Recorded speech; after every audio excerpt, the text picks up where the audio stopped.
Bienvenue dans cet épisode du podcast Hola Frenchy. Merci d'être avec moi, je suis ravie. Aujourd'hui, nous allons nous intéresser à une personnalité française haute en couleur. Quelqu'un de haut en couleur au sens figuré, ça veut dire atypique, original, hors norme.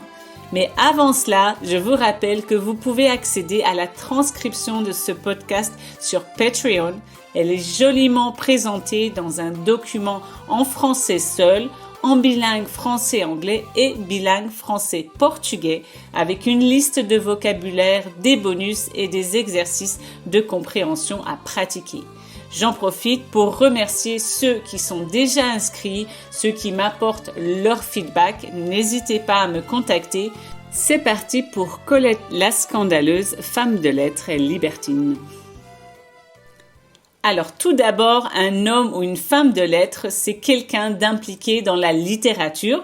Et un libertin ou une libertine, c'est un ou une adepte de la liberté de penser, quelqu'un qui se fiche, qui se moque et qui s'écarte des normes culturelles, intellectuelles, voire morales de son époque.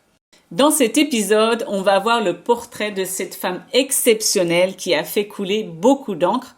Faire couler beaucoup d'encre, ça signifie qu'on a beaucoup écrit, beaucoup parlé d'elle dans les journaux et ailleurs.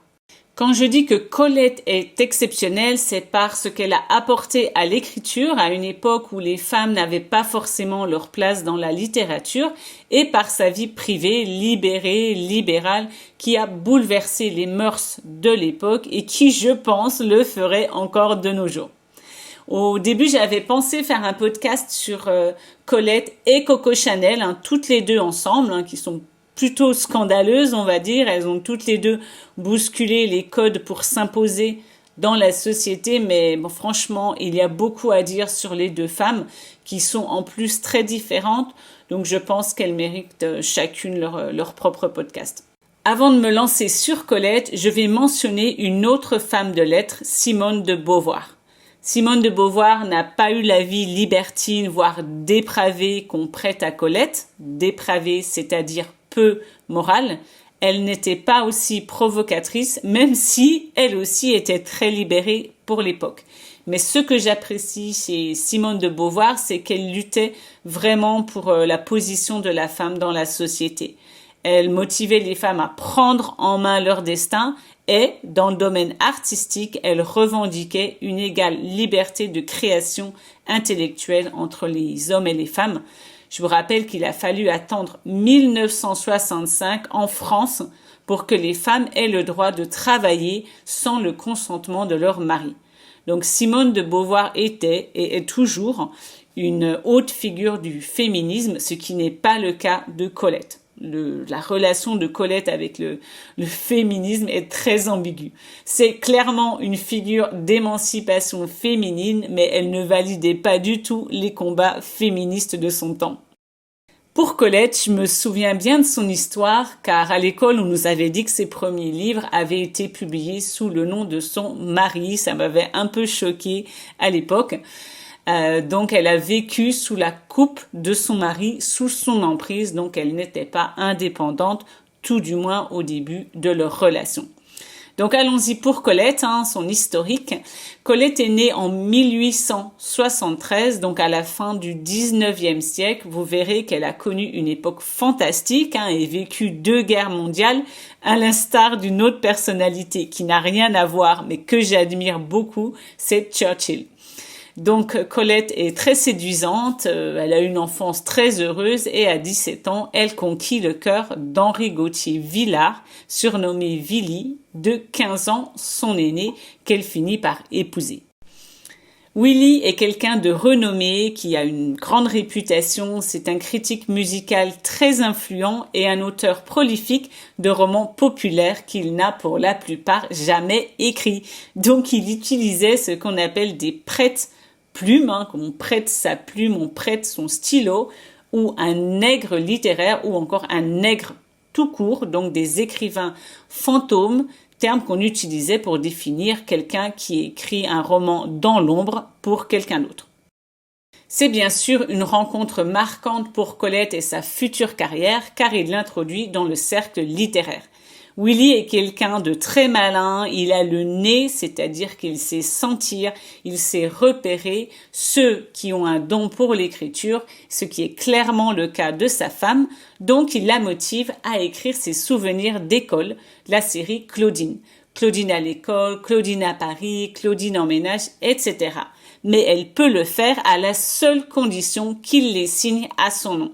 Donc pendant plusieurs années, c'est lui qui récolte les fruits des critiques positives du succès des romans de sa femme Colette.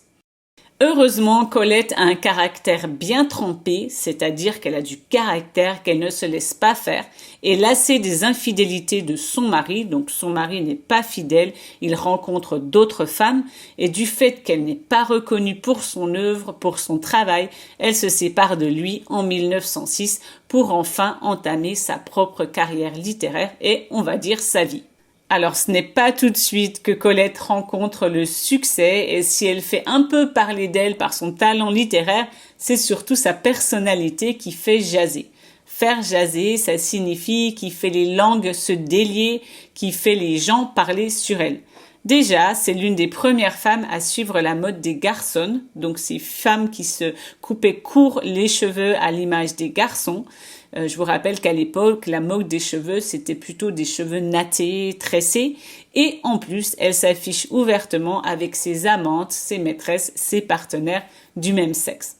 Alors certes, Colette est ambitieuse et motivée, mais à l'époque, ce n'est pas facile pour une femme seule et séparée de gagner sa vie. On est au tout début du XXe siècle. Alors elle entame une carrière au music hall et pendant 6 ans, elle présente des pantomimes. Des pantomimes, ce sont des spectacles où les artistes miment des actions, des scènes, ils imitent, ils copient les attitudes d'autres personnes ou animaux. Donc Colette présente des pantomimes orientales dans des tenues très légères. Si vous cherchez des photos d'elle sur Internet, vous trouverez nombre de photos langoureuses, à peine cachées derrière un voile sous lequel on aperçoit clairement ses formes. Et d'ailleurs, un spectacle de pantomime qu'elle a joué nue sous une peau de panthère a été interdit par la police. En parallèle de sa carrière sur scène, elle se produit au théâtre, elle poursuit sa carrière littéraire et se crée un réel cercle d'artistes talentueux et de personnes haut placées. Donc progressivement, elle se fait une place dans la société et plus précisément dans le domaine des lettres.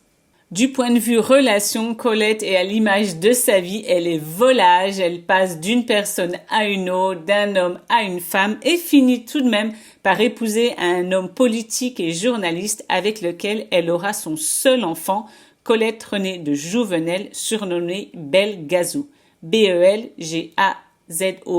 qui signifie beau gazouillis, le gazouillis c'est le chant des oiseaux. Son époux, comme Willy, son premier mari, la trompe sans arrêt. Il a des affaires, il a des maîtresses, ce qui la fâche énormément. Alors à plus de 40 ans, elle se venge et devient la maîtresse du fils de son époux, donc de son beau-fils qui a alors 16 ans. Je vous avais prévenu, c'est une scandaleuse, j'ai pas menti. Leur relation durera 5 ans. Colette finit par divorcer et comme elle est rancunière, être rancunier ou rancunière pour une fille, c'est lorsqu'on n'arrive pas à oublier le mal qu'on nous a fait et qu'on garde en soi un sentiment de colère. Donc comme elle est rancunière, elle se venge de lui comme elle l'a fait avec Willy en écrivant un livre qui ne lui fait pas justice. Ce qui est étrange chez Colette, c'est que malgré ce que son comportement peut laisser penser, elle n'était pas féministe. À l'époque, elle avait par exemple en horreur les suffragettes. Les suffragettes sont un mouvement né en Grande-Bretagne de militantes de l'Union politique et sociale qui réclamaient le droit de vote pour les femmes. D'ailleurs, en Angleterre, elles l'ont obtenu en 1918, alors qu'en France, il a fallu attendre 1944, 10 ans après la Turquie. Un jour, un critique d'art, Walter Benjamin, lui a demandé « La femme doit-elle participer à la vie politique ?» Et voici ce qu'elle lui a répondu. Je vais la citer littéralement parce que je trouve sa réponse intéressante. « Non, j'ai moi-même parmi mes relations un nombre suffisant de femmes équilibrées, en bonne santé, très cultivées, intelligentes, qui seraient tout aussi capables qu'un homme de siéger dans une commission ou un jury. Seulement, elles ont toutes, chaque mois, et je vous assure que ce sont des femmes normales, parfaitement constituées, des jours où elles sont irritables, incontrôlées, imprévisibles. Or, les affaires politiques suivent leur cours tout de même pendant ces jours-là, n'est-ce pas? Et il faudra voter et prendre des décisions. Donc, clairement, elle n'est pas féministe pour un sou. Pour un sou, ça veut dire pas du tout. En 1919, la Première Guerre est terminée. Colette est directrice littéraire du journal Le Matin. Sa carrière littéraire est donc à son apogée. Elle est au top. Elle se marie une troisième fois en 1925 à 52 ans et partage sa vie entre Paris et la Côte d'Azur. Donc la Côte d'Azur, c'est le sud ensoleillé de la France, la French Riviera, près de l'Italie, avec des noms de villes qui font rêver, comme Cannes, Monaco, Saint-Tropez. Saint-Tropez, pour ceux qui ne connaissent pas, c'est l'endroit huppé des jet-setters, des célébrités comme Paris Hilton. Donc, elle reste pas mal de temps à Saint-Tropez où elle en profite pour écrire de nombreux romans. La Deuxième Guerre mondiale éclate, Paris est occupé, elle reste cantonnée dans son appartement pendant toute la durée de la guerre. Être ou rester cantonnée, c'est rester enfermé dans un endroit. Du fait de ses origines juives, son mari est arrêté par la Gestapo, il est transféré dans un camp, mais Colette s'appuie sur ses relations, elle fait jouer ses relations pour le faire libérer. À cette époque, Colette est déjà âgée. Elle souffre d'une arthrite de la hanche qui l'oblige à rester au lit, ce qui n'est pas très dérangeant pour ses talents littéraires. Donc, elle continue à écrire, mais pas essentiellement pour le plaisir, car elle a besoin d'argent. Et en pleine guerre, ce qui paye, ce sont les journaux. Colette est apolitique, c'est-à-dire qu'elle ne s'engage pas politiquement, donc elle se retrouve à écrire pour des journaux collaborationnistes. Collaborationniste, c'est-à-dire en faveur de la collaboration avec les Allemands, ce qui lui vaut bien évidemment des reproches de la part des résistants dans la presse clandestine. En 1945, à la fin de la guerre, à l'unanimité, elle gagne le prix Goncourt, qui est un grand prix littéraire, et elle comprend très vite que la célébrité passe par l'image, donc elle devient l'écrivaine la plus photographiée du XXe siècle. D'ailleurs, si vous allez sur Google et que vous tapez Colette, vous allez trouver de nombreuses photos d'elle très cool, probablement dénudée ou avec un chat.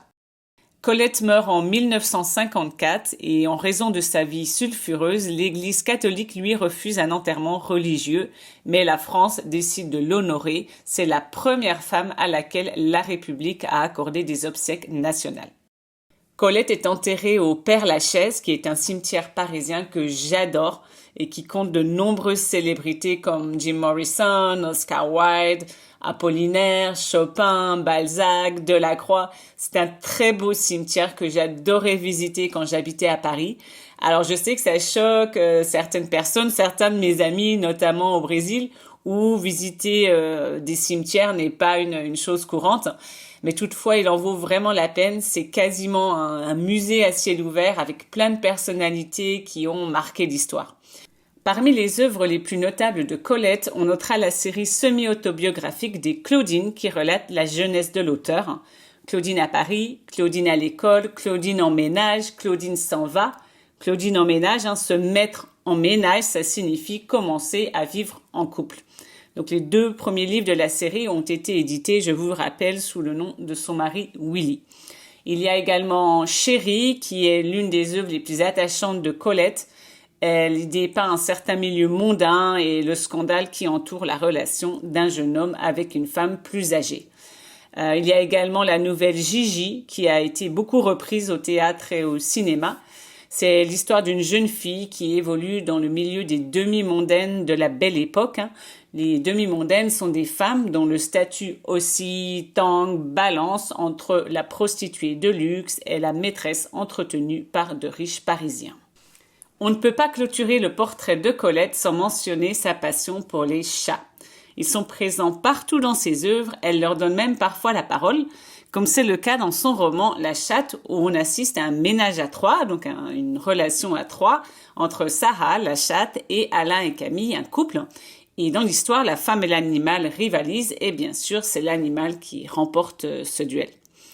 Je pense que sa passion pour les chats vient sûrement de la personnalité même de Colette. C'est une femme qui a toujours été très libre et qui n'a jamais vraiment appartenu à quelqu'un et qui n'en a jamais fait qu'à sa tête, hein. Non, faire qu'à sa tête, ça veut dire faire seulement ce que l'on veut. Et c'est une femme qui a traversé la vie, on peut dire, avec grâce et défi, à l'image d'un félin. Je vous remercie de m'avoir suivi jusqu'au bout et j'espère que cet épisode sur Colette vous a plu. Je vous donne rendez-vous sur Patreon pour la transcription ou pour m'offrir un petit café, c'est pas de refus. Et je vous dis à très bientôt dans le prochain épisode.